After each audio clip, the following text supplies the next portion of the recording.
오늘 본문 말씀 한번 보겠습니다. 요한복음 8장 12절 다 같이 봉독합니다. 예수께서 또 말씀하여 이르시되 나는 세상의 빛이니 나를 따르는 자는 어둠에 다니지 아니하고 세상의 빛을 얻으리라. 아멘. 제가 필리핀 이번에 세 번째 이제 그 레인보우 센터에 갔지만은 이경수 선교사님하고 마주 앉아 깊은 어떤 신앙적 대화를 해본 적은 거의 없었어요.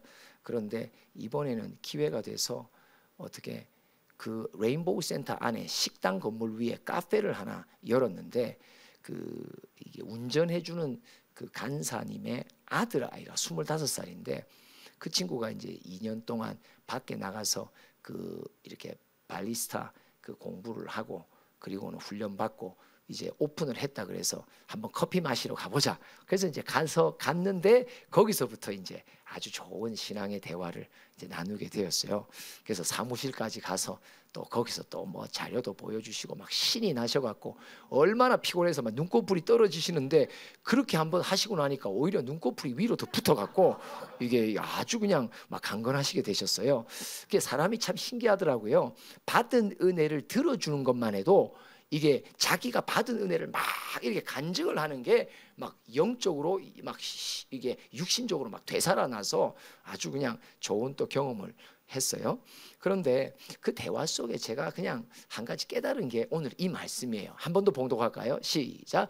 예수께서 또 말씀하여 이르시되 나는 세상의 빛이니 나를 따르는 자는 어둠에 다니지 아니하고 생명의 빛을 얻으리라. 아멘. 그러면 이 예수님이 자기를 소개해요. 나는 세상의 빛이다.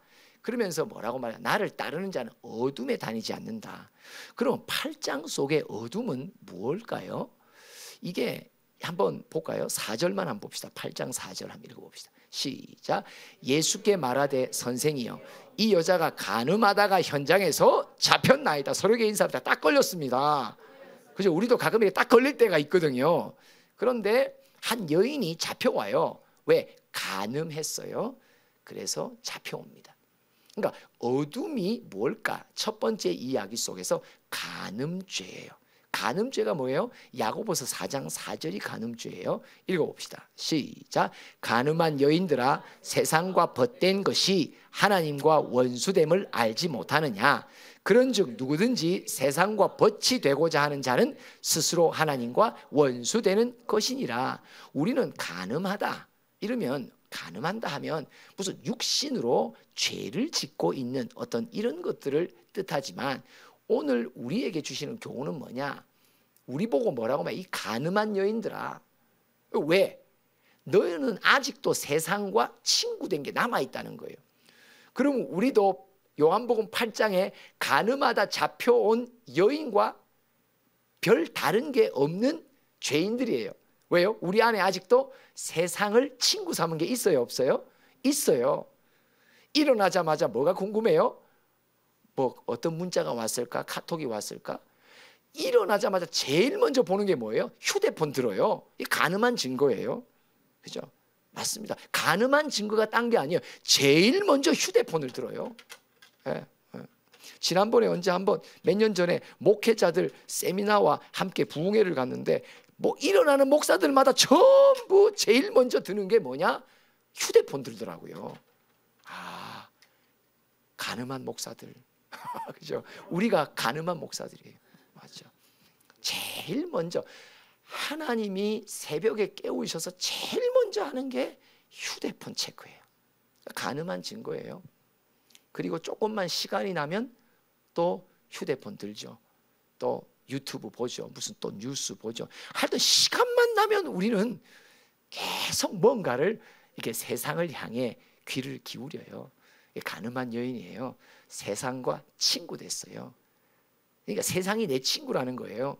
근데 그만큼 나는 누구의 친구가 안 돼요? 하나님과 친구가 되지 않죠. 하나님과 친구인 사람은 아침에 새벽에 딱 일어나면 누구부터 생각해요? 주여! 그렇게 생각하죠. 그죠? 그리고 기도하는 시간을 먼저 갖죠. 그리고 시간이 좀 남고 뭔가 여유로운 시간이면 뭐예요? 뭐 하는 시간이에요? 내 친구 하나님과 독대하는 시간이에요. 맞죠? 근데 우리는 그러지 못하단 말이에요. 그래서 이 요한복음 8장에 간음하다 잡혔다라는 말은 저는 가끔 잡혀요. 왜냐니까 조금 시간 나면 이 아이패드에서 유튜브 보다가 갑자기 성령이 잡으세요. 이 가늠한 여인아. 그러면 빨리 끄고 성전에 쫓아가서 이렇게 해요. 현장에서 저 여러 번 잡혔어요. 그래서 뭐라고 하냐, 너는 손가락을 끊어놔야 된다고.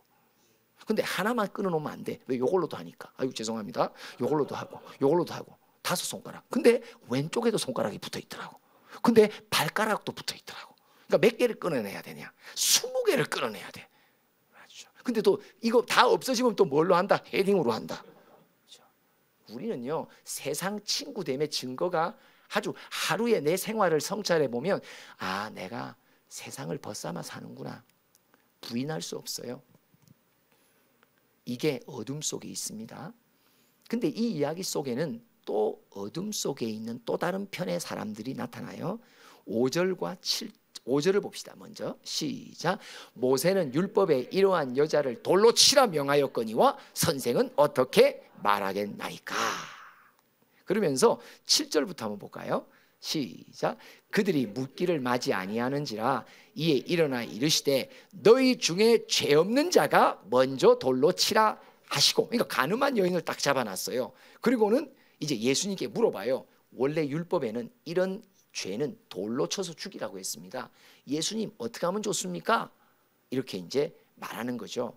7절에 뭐라고 했어요? 그래, 그러면 너희들 중에 죄가 없는 자가 그 여인을 돌로 치라고. 그러니까 8절 시작.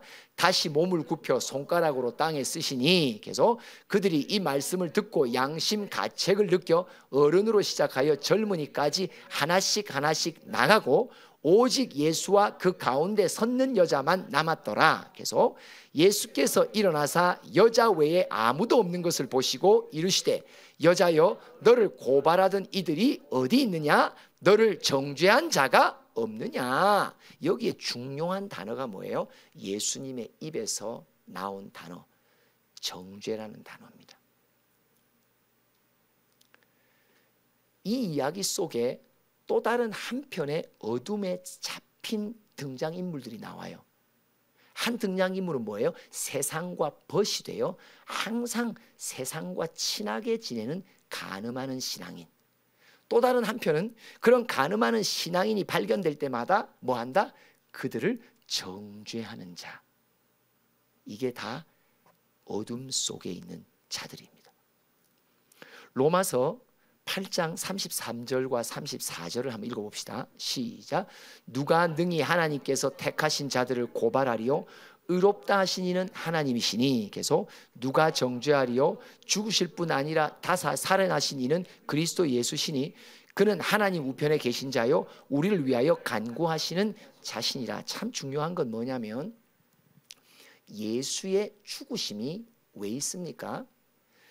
세상과 간음하는 친구 삼는 신앙인들을 위해 예수님이 돌아가신 거예요. 그리고 그들 속에 있는 자네, 어둠의 자네들을 계속 씻어주시고 제거해 주시는 것이 십자가의 역사예요. 그러면서 뭐라고 말씀하시냐? 어느 누구도 정죄할 수 없다. 어느 누구도 고발할 수 없다. 그러면서 예수님이 뭐라고 15절에 이렇게 스스로를 말씀하세요. 요한복음 시작. 요한복음 8장 15절입니다. 시작. 너희는 육체를 따라 판단하나 나는 아무도 판단하지 아니하노라. 예수님이 뭐라고 말하냐? 어떤 한 죄인을 놓고 판단하고 정죄하는 무리들을 향해서 뭐라고 말하냐? 나는 하나님의 아들이지만 나는 이 여인을 판단하지 않는다고. 예수님은 죄인의 죄인됨을 판단하고 정죄하기 위해서 오신 게 아닙니다. 그들을 심판하러 오신 게 아닙니다. 그래서 요한복음 3장에도 말했잖아요. 내가 온 것은 너희를 심판하러 온 것이다. 너희를 죄에서 건져내기 위해 오셨다고 말씀하십니다. 우리가 어둠에 속한 죄를 짓습니다. 두 가지 종류의 죄를 우리는 이 이야기 속에는 등장인물이 달리 나타나지만 우리는 내 한 몸에 이 어둠의 죄를 동시에 짓습니다. 하나는 세상과 친구되는 죄를 짓고 하나는 그런 죄를 짓고 있는 누군가를 발견할 때 우리는 너무나 쉽게 판단하는 죄를 짓습니다. 이 두 가지 다가 어둠에 속한 자의 특징이라고 말씀하십니다. 근데 예수님이 오늘 12절에 뭐라고 말해요? 나는 세상의 빛이다. 나를 따르는 자는 이런 어두움에 다니지 아니한다. 너희는 생명의 빛을 얻을 것이다. 그러면 생명의 빛은 뭐예요? 더 이상 너는 세상과 친구되지 않을 거야. 내가 너를 세상의 친구되면서 건져낼 거야. 그리고 네 안에 아직도 누군가를 판단하고 정죄하는 것이 있는 것을 내가 씻어줄 거야. 이 참 하나님의 말씀이라는 게 구약 성도들에게는 율법이잖아요. 근데 이 율법이 무슨 의미냐니까요. 신약 성도인 우리도 하나님의 말씀을 하나 깨달으면 내가 그 말씀을 율법화시키는 경향이 있어요. 그게 뭐예요? 누군가를 판단하는 잣대로 삼는단 말이에요. 그렇죠? 참 신기해요. 그리고 내가 그것을 순종하면 그 율법은 나를 스스로 의롭다 만드는 게 또 하나님의 말씀인데, 내게 주신 하나님의 음성인데, 새 언약 따라 예수의 영이 주신 말씀, 이것은 이전의 옛 언약과 다른 건데도 불구하고 아담의 후손들은 하나님이 내게 주신 음성도 말씀도 율법으로 변질시켜요. 어떻게 율법으로 말씀이 변질되면 특징이 뭐예요? 그 잣대에 대해서 나는 항상 나를 의롭다고 여겨요. 그리고 그 잣대를 갖고 남에게 비추어서 뭘 한다? 그들은 죄인이라고 말해요. 이게 무섭습니다. 그래서 로마서 7장 11절을 볼까요? 한번 봅시다. 시작. 죄가 기회를 타서 계명으로 말미암아 나를 속이고 그것으로 나를 죽였니, 이겁니다. 예. 참 이게 조심스럽습니다. 우리가 내가 세상과 친구 되는 죄를 짓든 아니면 세상과 친구 되는 모습 속에 있는 사람을 정죄하는 죄를 짓든 우리는 가만 보면요, 와, 내가 하나님의 말씀을 내가 통치를 받으며 그 안에 내가 내 죄를 회개하고 그분의 종으로 나를 쳐서 복종시키는 것보다 말씀이 깨달아지면 그 말씀을 내가 딱 손에 쥐고 말씀을 그 이후부터 내가 통치하기 시작한단 말이에요. 그래서 그 말씀의 잣대를 갖고 나에 대해서는 의롭다고 말하고 남에 대해서는 죄인이라고 정죄 판단하게 되는 거예요. 이게 율법은 뭐냐? 내가 통치권을 쥐는 게 율법이에요. 말씀 속에서, 예배 속에서, 기도 속에서 귀한 깨달음이 오면 그 깨달음이 나를 통치하라고 주시는 말씀인데, 내가 그 깨달음을 붙들고 통치하기 시작하면 그게 나한테는 의로, 다른 이에게는 판단으로 나간단 말이에요. 이거 진짜 아주 그냥 종이 짠 것이 싹 돌려버리면 율법이 돼버립니다. 하나님의 말씀도 율법화시키는 변질의 능력이 우리 모두에게 있다는 것입니다. 원인이 뭘까요? 어떤 원인이나요? 어둠 속에 내가 다니게 되는, 세상과 친구 되는 어둠, 그리고 누군가의 어둠에 걷는 이들을 보고 내가 정죄 판단하는 그 어둠, 이 두 가지의 원인을 봅시다. 44절을 봅시다. 한번 읽어봅시다. 시작. 너희는 너희 아비 마귀에게서 났으니 너희 아비의 욕심대로 너희도 행하고자 하느니라. 그는 처음부터 살인한 자요 진리가 그 속에 없으므로 진리에 서지 못하고 거짓을 말할 때마다 제 것으로 말하나니 이는 그가 거짓말쟁이요 거짓의 아비가 되었습니다. 문제는 뭐냐? 근원적인 원인은 뭐냐? 아직도 내 안에 마귀의 아비됨이 내 안에 남아있다는 증거예요. 원래 내 아비였던 아비의 그 거짓이 내 안에 아직도 남아있기 때문에 우리는 이 어둠의 행위를 하게 된다고 말합니다. 그래서 이 아비의 거짓을 따라 계속 어둠 속에 거하면 결국 우리의 영혼은 죽어지고 맙니다. 그런데 해결의 방법은 뭐예요? 31절 32절입니다. 이게 해결입니다. 시작. 그러므로 예수께서 자기를 믿는 이들에게 이르시되 너희가 내 말에 거하면 참으로 내 제자가 돼. 여기서 가장 중요한 단어, 내 말에 거하면. 내 말에 거하면. 그렇죠? 우리는 거하지를 않는단 말이에요. 들었다가 놓쳐버리고, 들었다가 내가 소나기에 넣어서 율법으로 만들어버리고, 너희가 내 말에 거하면, 말씀의 통치 가운데 머물러라. 교통 속에 머물러라. 그러면 네가 참 내 제자가 된다. 그리고 32절 시작. 진리를 알지니 진리가 너희를 자유롭게 하리라. 여러분, 진리를 누가 알아갑니까? 말씀에 거하는 자가 진리를 알아갑니다. 교통 속에 머물러야 됩니다. 그래야 진리를 알아가게 되고 진리가 우리를 자유케 합니다. 중요한 건 뭐예요? 진리는 빛이잖아요. 내가 얼마나 세상과 벗대고 살아가는지도 내 스스로 모른다니까요. 근데 말씀 가운데 거하면 어떻게 한다? 진리의 빛이 내게 계속 비춰줘서 아이고, 내가 아직도 이렇게 이 모양으로 세상에 버치되어 있구나. 이 모양으로 세상에 친구되어 있구나. 그뿐 아니라 내가 또 누군가를 이렇게 쉽게 정죄하고 있구나. 내 생각이 아직 말로 안 나와도 내 생각 속에 누군가를 쉽게 판단하는 죄를 내 안에서 쥐고 있다는 것을 어떻게 깨닫게 되냔 말이에요. 말씀 안에 거해야 된단 말이에요. 말씀 안에 거한다는 뜻이 뭡니까? 교통 가운데 있어요. 항상 교통 가운데. 여러분, 우리 안에 있는 거짓은 언제든지 세상과 친구 되도록 우리를 이끌어갑니다. 언제든지 우리는 우리가 깨닫고 아는 바를 갖고 누군가를 정죄하고 쉽게 판단하는 존재입니다. 이거는요, 벗어날 수 없는 아담의 원죄입니다. 그럼에도 불구하고 우리에게 소망은 뭐냐? 하여튼 말씀 안에 계속 머무는 거예요. 교통 가운데 있으면 진리의 빛 가운데 머물 수 있게 되고 그 빛이 순간순간 가늠한 여인이 현장에서 잡혔듯이 내가 세상과 친구하고 있는 모습이 나도 모르는 사이에 무의식적으로 하고 있는 것을 내가 교통 가운데만 있으면 진리의 빛이 딱 잡아내. 아이고, 딱 걸렸네. 딱 걸렸네. 그죠? 그리고 누군가를 쉽게 판단할 때도 딱 걸렸네. 아이고 주여, 아이고 주여. 그러면 또 어떻게 해야 된다? 순간 또 잘못했습니다, 하나님. 그러면서 그 죄를 죽이게 되고 지워지게 된단 말이에요. 오늘 제목입니다. 교통 가운데 하면 빛 가운데. 교통 가운데, 빛 가운데. 진리의 빛이 계속 내 마음 깊은, 그리고 일상 속에 살아가고 있는 나도 모르는 자동화되어 있는 거짓의 영의 역사를 어떻게 때마다 현장범으로 딱 걸리냐. 여러분, 현장범으로 걸려야죠. 이게 회개가 터져요. 안 그러면요, 우리는 언제에, 경상도 말로 언제. 이게 예배 때 말씀은요, 특징이 뭐예요? 이렇게 들으면요, 내가 언제 그랬지. 근데 말씀 안에 거하는 자는요, 현장에 자기가 범죄하고 있음을 딱 걸려요. 그러니까 복이다, 안 복이다. 가늠한 여인이 복입니다. 그뿐 아니라 가늠한 여인을 보고 정죄했는데 누구 앞에서 정죄했다? 감히 예수 앞에서 정죄.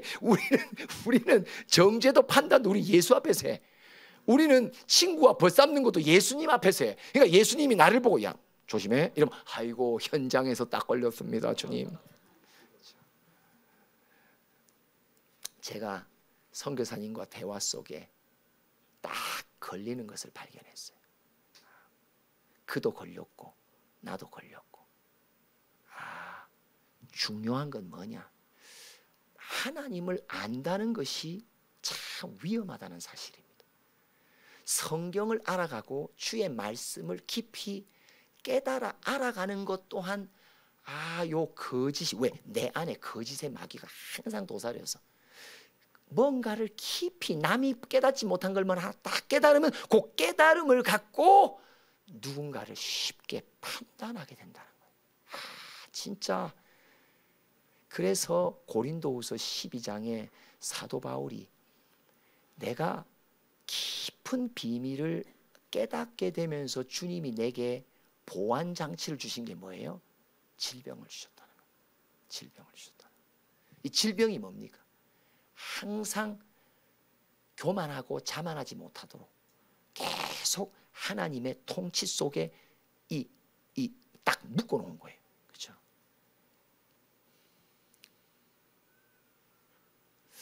참 나름 이 복음 속에, 만남 속에 깨지고 있고 누구보다도 그 복음의 깊이를 알아가고 있는 두 종이 만나 이 얘기를 하는데, 서로가 주 성령 안에서 하나님이 깨우쳐 주신 비밀의 말씀들을 나누는데, 나누면서 제3자 누군가, 그들이 필리핀 목회자일 수 있고 한국 목회자일 수도 있고 우리 주변에 아는 사람들일 수 있고 모르지만 들었던 사람들일 수 있고, 근데 누군가를 향해 정죄하고 판단하는 우리의 대화를 제가 깨닫습니다. 그러면서 야, 참 무섭다. 무섭다. 하나님은 하늘의 깊은 것을 가르쳐 주시면서도 매우 불안하시겠다. 왜? 그걸로 또 누군가를 나는 쉽게 판단하는 존재니까. 하나님, 제가 주의 말씀 가운데 계속 교통 가운데 좀 있게 만들어 주세요. 그래서 빛 가운데 있게 해주세요. 내 안에 거짓이 항상 있기에, 없지 않기에, 이것이 무언가 하늘의 귀한 것을 알게 하시고 깨닫게 하실 때 이 거짓의 미혹과 딱 붙어 갖고는 또 어둠의 짓을 내 스스로 하고 있는 모습을 볼 때 하나님, 저에게는 소망이 없습니다. 한 가지 소망이라고는